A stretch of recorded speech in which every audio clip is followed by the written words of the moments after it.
At what point did you kind of leave? So my family, so I was raised Pentecostal. My family came up in the, so I mean. Oh wow! So chandelier hanging, snake handling. Oh, the my whole friend, nine? yes. You can't wear black. You can't listen to that. They weren't allowed to go to the movies. You know, women had to wear certain clothes, no makeup, don't cut your hair, no jewelry. Again, that now that tracks. Now you're saying the same. You see what I'm saying? Yeah. So we were brought up in that, and about the time I would say when I was 16, 17, my family started feeling a little differently about that.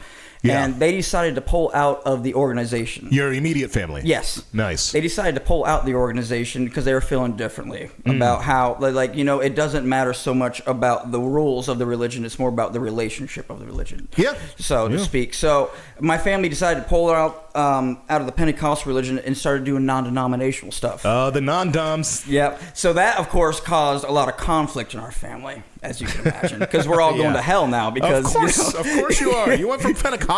Yeah. Oh, yeah. Man, so it's over. We pulled out of that. And we did Church of Christ, bro. Yeah. So I did that for a while, but then also I got to about when I was 19, 20, and you know, I had my rebellious phase. I'm a rebel. And hold on, wait, you're what? I rebel.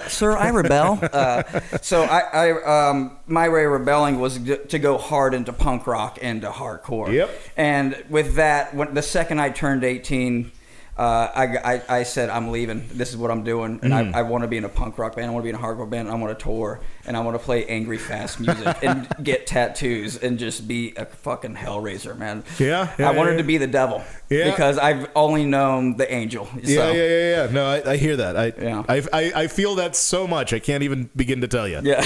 But the thing, here's the only difference for me is that, like, the reason that I really liked Christianity in particular is because they sold me a dude, this Palestinian Jew that would die for their friends and would do everything and like would go to the ends of the earth literally to for their friends. And to me, that was like, yeah. And that is a parallel to the hardcore scene. Absolutely. Like, absolutely. It's like you know, one of my favorite hardcore bands. A ton of my favorite hardcore bands came from the early 2000s Christian music scene. Yeah.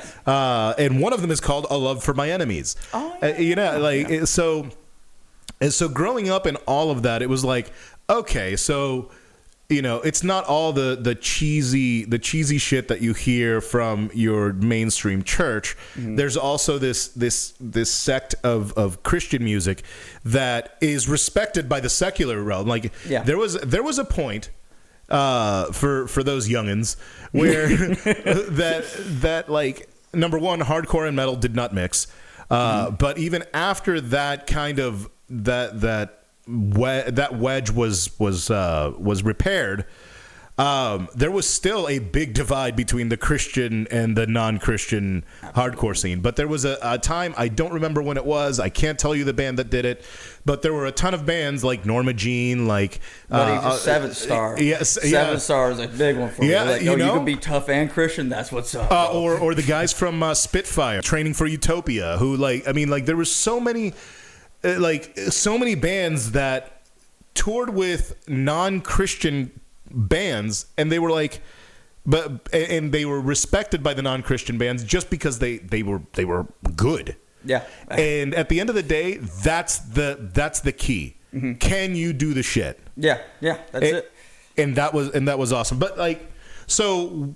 What year did you end up moving to Miami and doing Miami? That was I was like 20 or 21. So year wise, I mean, what year is it now? 2024. 2024. Yeah. So I moved out. I literally told my parents. I said, "Hey," so I threw all my clothes in a garbage bag. I grabbed a first act guitar, and I said, "My friends are coming up from Miami. They're picking me up, and I'm going to move to Miami." Like I told them the same day. Wow. And they were like, "Whoa!" They're like, this is what I'm doing. They're just like, okay. Like, now, before that, were you like kind of a Hellraiser already, or did this come out of the blue? Like, were you like, I just came from youth group, I'm gonna go?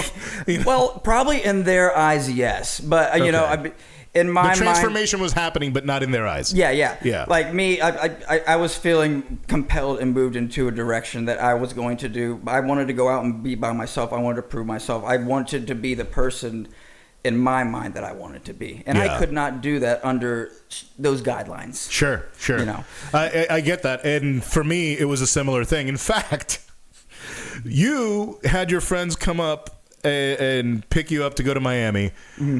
I had a chick come up with her family because they wanted me to marry her. Oh, yeah, interesting. I ended up chickening out at the end of the day. I did not. A planned marriage or like no, like so. Okay, so I met her at Christian camp actually, and a year or two later, I had just graduated high school. She was like a year behind me or something like that, and the parents were like, "Nah, we're good. Y'all can, if you want to get married, go for it. Like whatever." And I was like, this is a little easy. I don't. And so like they were driving up, and I think I'd gotten into a fight with my family or my mom or something. Mm-hmm. And so this was like my out. This was like I had just turned like 18, maybe 19, and this was my out. I was leaving. Yeah. Well, as those 4 hours progressed on the drive, as they were driving up, I changed my mind. Yeah, so I don't know. Yeah. So they had to do an 8-hour round tripper, and man. Yeah, they were not happy. We broke up shortly thereafter. Yeah, I can't see that going much further after that, my friend. There's a lot of pressure there, man. It was. It is like that. There was someone that in the church that I grew up with that like since she was like around my age, Yeah. Everyone was like, "Oh, when y'all getting married? Oh when my y'all God, getting married?" dude. I was like, "Can I just talk to her first?" Like, You know what's hilarious to me? That when I was growing up, and I wasn't a Christian. Mm-hmm. The ladies, like the parents and stuff like that, they would be like, "Oh yeah, no, hang out with him, hang out with Wayne, it's fine." Mm-hmm. And then I became then I stopped being a Christian, or no, then I became a Christian, but like because I was like wearing the leather jacket and like doing whatever, you weren't looking very Christian. I wasn't looking very Christian. I was like, now I'm safe. Back then I was a fucking degenerate. Yeah. Man, they've changed. Christians changed, bro. Man. It's pretty funny. Yeah. For me, it's just a lesson that the whole "don't judge a book by its cover" line is just that in the realm of Christianity. Absolutely. So like that, and I'm speaking generally and stuff, and yada yada yada. But yeah, no, I think that's interesting. I love the Miami parallels. Yeah. So when did you ever quit music, or have you been playing music since then? I've been playing. So I grew up actually playing in the church. That's where I started playing. 10 years old. Me too. I played guitar. I played all of that. I grew up playing the drums. I started with drums. Then I did bass lessons. I taught myself guitar. Taught myself piano. Yep.